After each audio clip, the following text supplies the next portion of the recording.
एक शख्स गाड़ी से उतरा और बड़ी तेजी से एयरपोर्ट में घुसा। जहाज उड़ने के लिए तैयार था।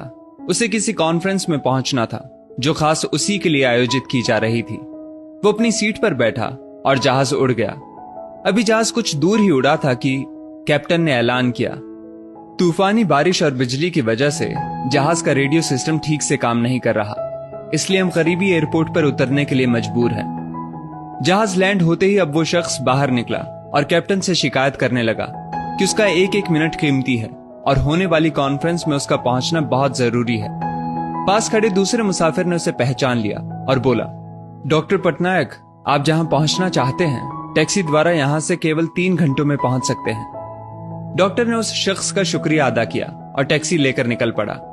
लेकिन ये क्या, आंधी तूफान और मूसलाधार बारिश ने गाड़ी का चलना मुश्किल कर दिया। फिर भी ड्राइवर गाड़ी चलाता रहा। अचानक ड्राइवर को एहसास हुआ कि वो रास्ता भटक चुका है। नाउमीदी के उतार चढ़ाव के बीच उस शख्स को एक छोटा सा घर दिखा। इस तूफान में वही गनीमत समझकर गाड़ी से नीचे उतरा और दरवाजा खटखटाया। आवाज आई, जो कोई भी है अंदर आ जाए, दरवाजा खुला है। अंदर एक बुढ़िया आसन बिछाए भगवत गीता पढ़ रही थी।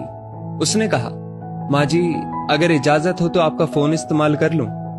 बुढ़िया मुस्कुराई और बोली, बेटा, कौन सा फोन? यहां ना बिजली है ना ही फोन। लेकिन तुम बैठो, सामने चरणामृत रखा है, पी लो, थकान दूर हो जाएगी और खाने के लिए भी कुछ ना कुछ फल मिल जाएगा, खा लो ताकि आगे सफर के लिए कुछ शक्ति आ जाए। डॉक्टर ने शुक्रिया अदा किया और चरणामृत पीने लगा। बुढ़िया अपने पाठ में खोई थी कि डॉक्टर की नजर उनके बगल में पड़ी। एक बच्चा कंबल में लिपटा पड़ा था जिसे बुढ़िया थोड़ी थोड़ी देर में हिला देती थी। बुढ़िया ने पाठ समाप्त किया तो डॉक्टर ने कहा, माँ जी, आपके स्वभाव और एहसान ने मुझ पर जादू कर दिया है। आप मेरे लिए भी दुआ कर दीजिए, ये मौसम साफ हो जाए। मुझे उम्मीद है आपकी दुआएं जरूर कबूल होती होंगी। बुढ़िया बोली, नहीं बेटा, ऐसी कोई बात नहीं। तुम मेरे अतिथि हो और अतिथि की सेवा ईश्वर का आदेश है। मैंने तुम्हारे लिए भी दुआ की है। परमात्मा का शुक्र है, उसने मेरी हर दुआ सुनी है। बस एक और दुआ मैं उससे मांग रही हूं, शायद जब वो चाहेगा उसे भी कबूल कर लेगा। कौन सी दुआ? डॉक्टर ने पूछा।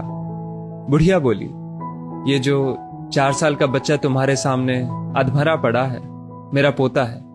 ना इसकी माँ जिंदा है ना ही बाप। इस बुढ़ापे में इसकी जिम्मेदारी मुझ पर है। डॉक्टर कहते हैं इसे कोई खतरनाक रोग है जिसका वो इलाज नहीं कर सकते। वो कहते हैं एक ही नामवर डॉक्टर है। क्या नाम बताया था उसका? हाँ, याद आया, डॉक्टर पटनायक। वो इसका ऑपरेशन कर सकता है। लेकिन मैं बुढ़िया कहां उस डॉक्टर तक पहुंच सकती हूं? बच्चे को लेकर जाऊं भी तो पता नहीं वो देखने के लिए राजी भी हो या नहीं। बस अब बंसी वाले से यही मांग रही थी कि वो मेरी मुश्किल आसान कर दे। डॉक्टर की आंखों से आंसुओं का सैलाब बह निकला। वो रूंधे कंठ से बोला, माई, आपकी दुआ ने हवाई जहाज को नीचे उतार लिया, आसमान पर बिजलियां कौंधवा दी, मुझे रास्ता भुलवा दिया ताकि मैं यहां तक खींचा चला आऊं। हे भगवान, मुझे यकीन ही नहीं हो रहा कि कन्हैया एक दुआ कबूल करने के लिए अपने भक्तों की इस तरह भी मदद कर सकता है। दोस्तों, वो ईश्वर सर्वशक्तिमान है। जहां इंसान बेबस हो जाता है वहीं से उसकी परम कृपा शुरू होती है। यदि इस वीडियो ने आपका दिल छू लिया हो तो इसे लाइक शेयर अवश्य करें और ऐसी बेहतरीन वीडियोस के लिए हमारा पेज जरूर फॉलो कर लें। धन्यवाद।